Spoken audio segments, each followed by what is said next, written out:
Il y a quelques années en arrière, être chrétien était ringard.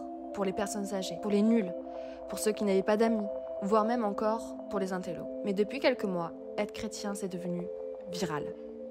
Je n'accuse pas les réseaux sociaux d'avoir mis en avant la chrétienté, car des jeunes personnes ont, je pense, réellement donné leur vie à Christ et gloire à Dieu. Mais il se trouve que parfois, certains messages, certaines vidéos ou encore certaines images déforment la vérité qui se trouve dans la parole de Dieu, la Bible. Cependant, laisse-moi t'expliquer à travers cette vidéo qu'être chrétien n'est pas juste une tendance ou bien quelque chose qui te semble fun, parce qu'être chrétien, c'est littéralement donner ta vie à Jésus-Christ.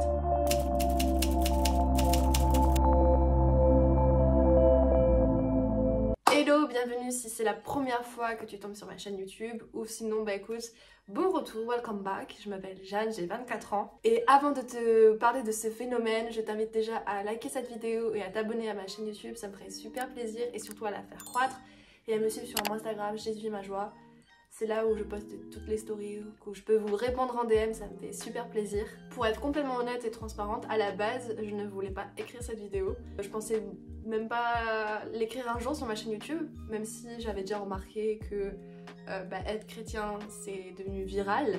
Mais à la base, je voulais parler du thème comment rester ferme dans la foi quand on est jeune. Et surtout, comment ne pas se laisser influencer par les choses du monde quand on est jeune, quoi. Mais en fait, au fur et à mesure où je commençais à écrire cette vidéo, du coup, je me suis rendu compte que je m'étais éloignée et que peut-être que le Saint-Esprit en fait me guidait pour écrire cette vidéo, celle-là que je suis en train de tourner, au lieu de celle que je voulais tourner de base, qui était de comment rester ferme dans sa foi. Avant d'écrire cette vidéo, j'ai énormément prié pour que mes mots soient vraiment basés sur Dieu, sur sa parole, et ne pas me laisser guider par des choses qui n'ont ni queue ni tête.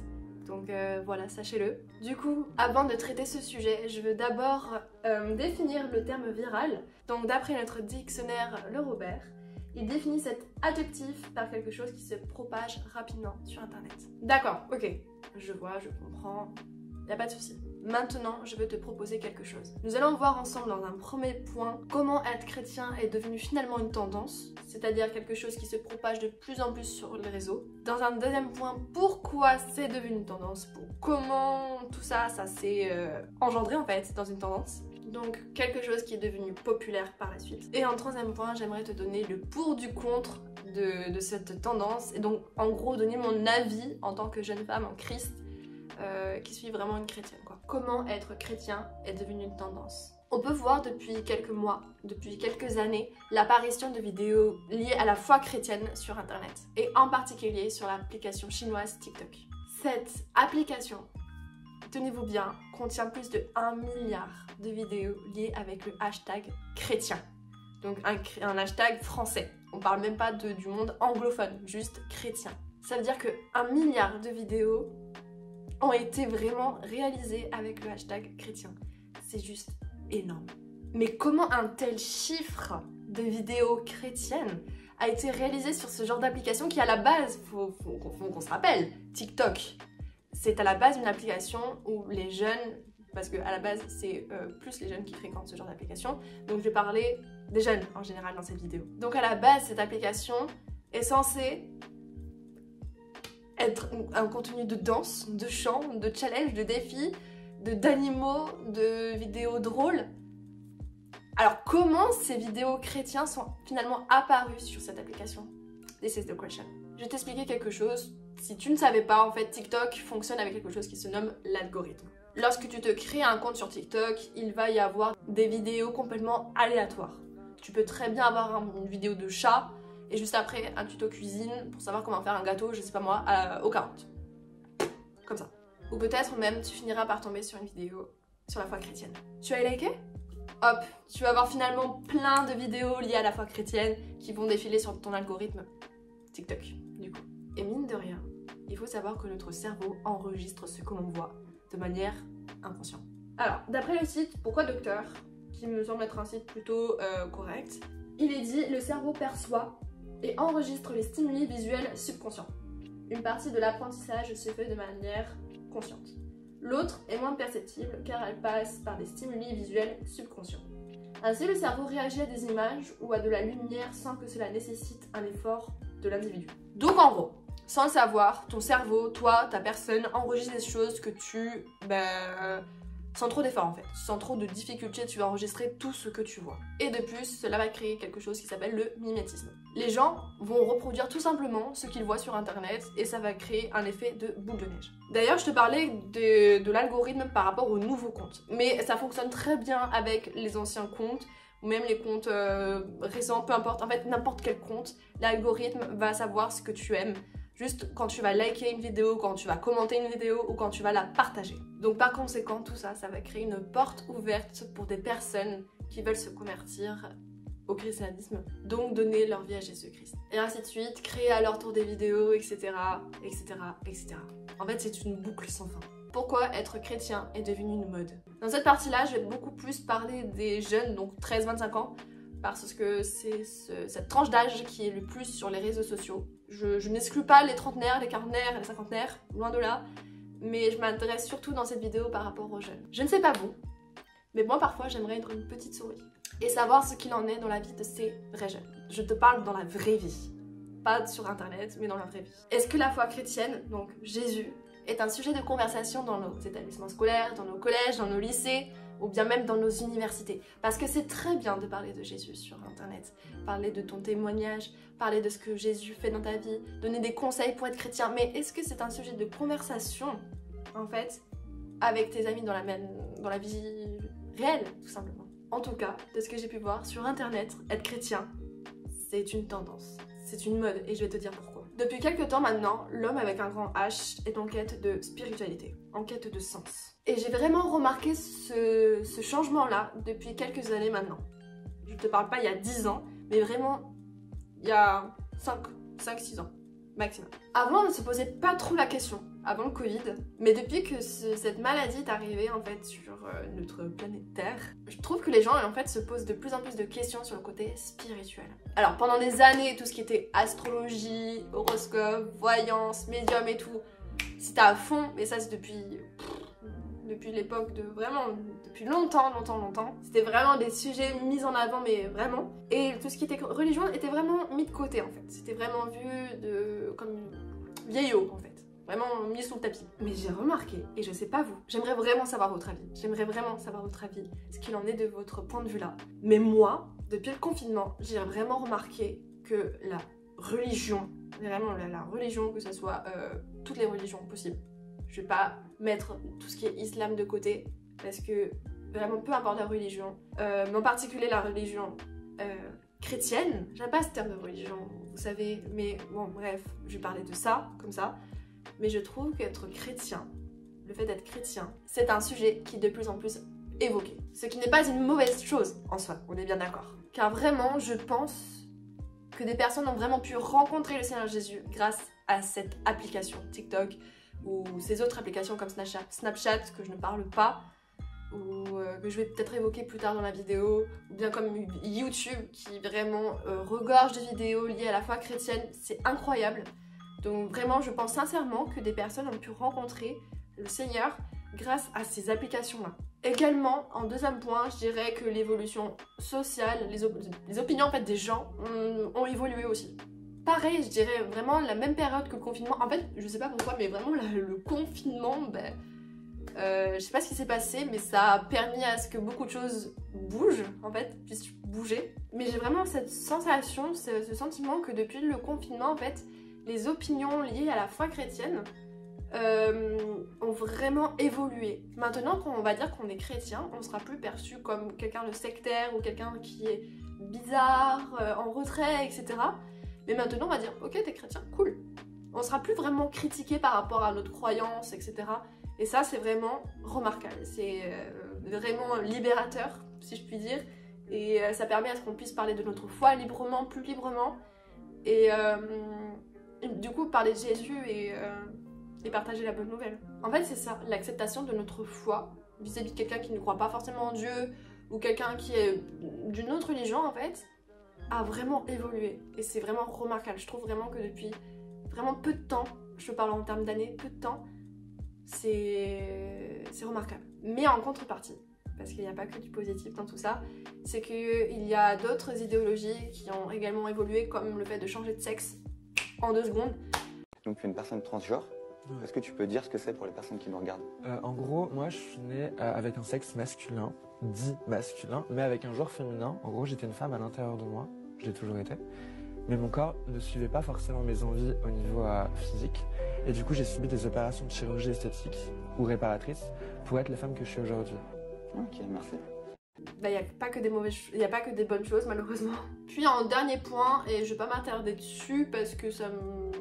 Vraiment l'homme, c'est vraiment incroyable comment on fonctionne. C'est que l'effet de masse aussi, je pense qu'il a y joué aussi.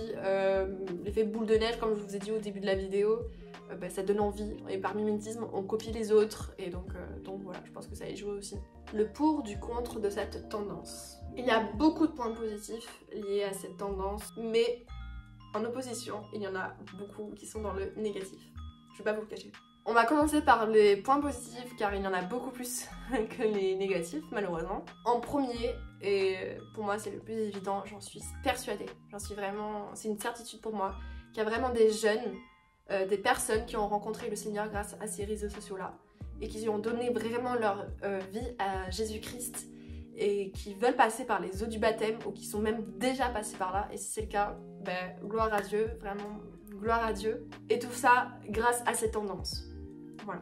Franchement, je suis vraiment persuadée que vraiment, grâce à cette tendance, à cette vague qu'il y a eu par rapport à la foi chrétienne, etc. sur les réseaux, qu'il y a des personnes qui veulent passer du temps avec le Seigneur au-delà des réseaux sociaux, en fait, qui veulent vraiment grandir avec Jésus. J'en suis persuadée qu'il y a au moins une personne sur cette terre, grâce à cette tendance, qui veut donner sa vie à Jésus, ou qui a déjà donné sa vie à Jésus.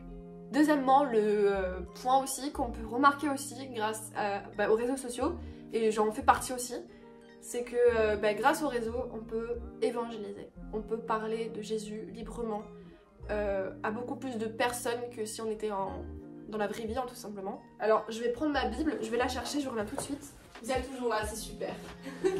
Alors, si vous voulez, vous pouvez prendre votre Bible aussi. Moi, je vais lire le livre de Matthieu, Matthieu 28.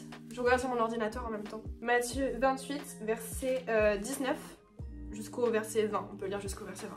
Alors moi j'ai la version second 21 si vous voulez savoir. Donc, allez donc, faites de toutes les nations des disciples. Baptisez-les au nom du Père, du Fils et du Saint-Esprit. Et enseignez-leur à mettre en pratique tout ce que je vous ai prescrit. Et moi, je suis avec vous tous les jours jusqu'à la fin du monde. Dans ce verset, il est dit, enseignez-leur. Et sur internet, c'est dingue à quel point on peut trouver plein de vidéos, de publications, d'images qui parlent du Seigneur Jésus, qui parlent de sa parole. Et c'est juste incroyable, c'est juste incroyable. Comment, en fait, si vous voulez, l'évolution de internet, etc. a permis à ce qu'on puisse connaître la parole de plus en plus. Et c'est incroyable parce qu'on peut trouver plein de prédications de pasteurs, de femmes, vraiment de femmes aussi, qui parlent tout simplement de témoignages, de ce qui leur est arrivé par rapport avec Dieu, etc. Ouais, de versets bibliques, etc. Et franchement, c'est une grâce, mais il faut savoir l'utiliser avec bon escient aussi. D'ailleurs, en écrivant cette vidéo, je lui ai à cœur de te partager 2 chaînes YouTube qui sont pour moi des chaînes qui me permettent de me grandir, de me nourrir spirituellement et qui me boostent dans ma foi. Donc la première chaîne que je voudrais te parler, c'est Sandra by Faith, que j'ai parlé dans ma vidéo mes top 5 de mes chaînes chrétiennes préférées. Donc je t'invite à regarder cette vidéo si tu ne l'as pas regardée, je te mettrai le lien dans la barre d'infos. Donc Sandra by Faith, en fait c'est une femme tout simplement qui est inspirée du Saint-Esprit. Quand tu termines de regarder cette vidéo, enfin une de ces vidéos, tu te sens nourrie, tu te sens grandi, t'es là mais je veux être comme elle en fait tout simplement. Je suis vraiment inspirée par cette femme. Elle est vraiment, mais c'est une femme de Dieu. Elle n'a pas peur de dire les termes, elle est cash. Et c'est ce que j'aime vraiment chez elle. Alors, la deuxième chaîne YouTube est tenue par une américaine. Elle s'appelle, sa chaîne du moins s'appelle Bible Bougeot. Et je regarde ses vidéos en même temps que j'étudie la Bible. Donc c'est simple. Ce que je vais faire, c'est que je vais lire un chapitre de la Bible. Et puis ensuite, tout simplement, j'étudie seule de mon côté, je regarde, j'écris, etc. Et après, je vais regarder sa vidéo, elle. Et en fait, ça va me permettre d'avoir un surplus d'informations en fait, que je n'aurais pas eu simplement en lisant la Bible, en l'apprenant. Et c'est super bien d'avoir un autre point de vue. Comme ça complète ce que tu as appris ou ce que tu n'avais pas compris en fait tout simplement de la parole. Et personnellement moi ça me permet de mieux retenir ce que je lis. Et en fait là je suis dans Genèse, je suis à la fin de Genèse. Et pour moi, l'Ancien Testament c'est un peu plus compliqué personnellement pour moi que le Nouveau. Du coup ça me permet de mieux retenir les informations, vous voyez. Et c'est super bien. Donc Bible Bujo, c'est génial.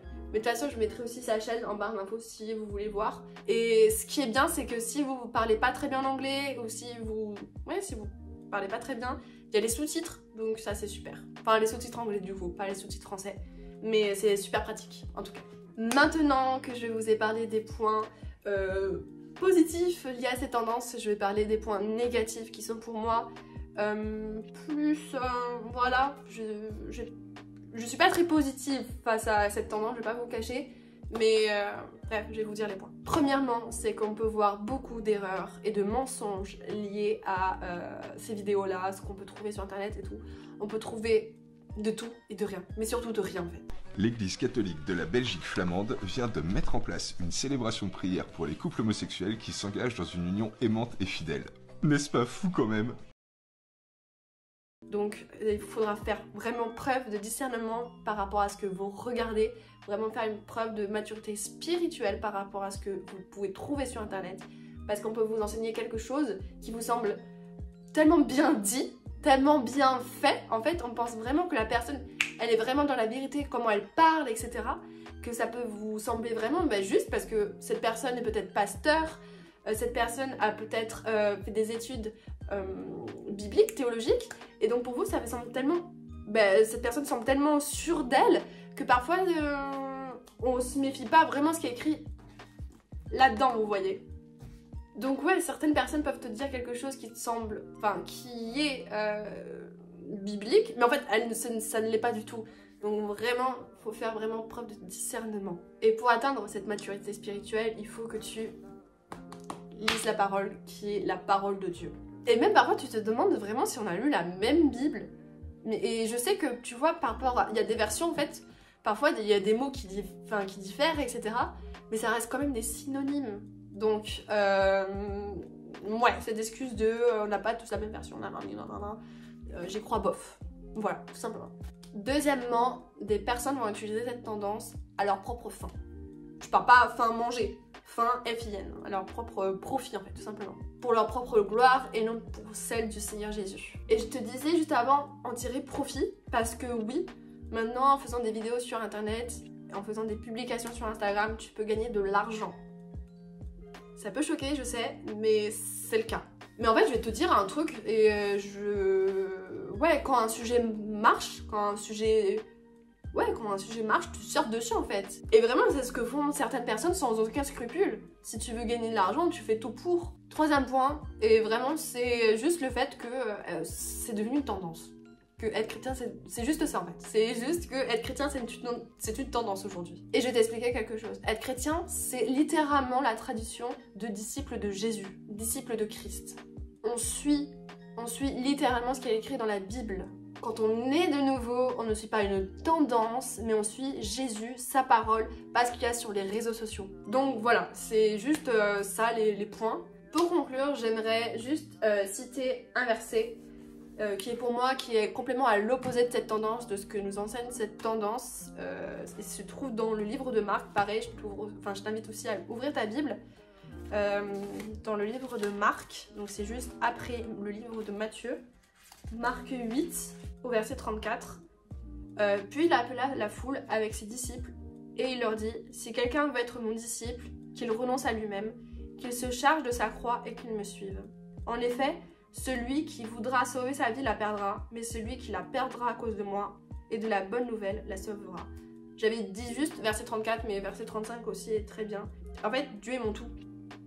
C'est pas cette tendance qui va me dire ce que je dois faire, etc. C'est vraiment la Bible qui va me dire ce que je dois faire. Voilà, c'est déjà la fin de cette vidéo. J'espère que tu as au moins appris quelque chose, que tu en auras tiré une leçon de ce que j'ai dit. Je serais vraiment curieuse, vraiment de ton avis concernant ce sujet-là.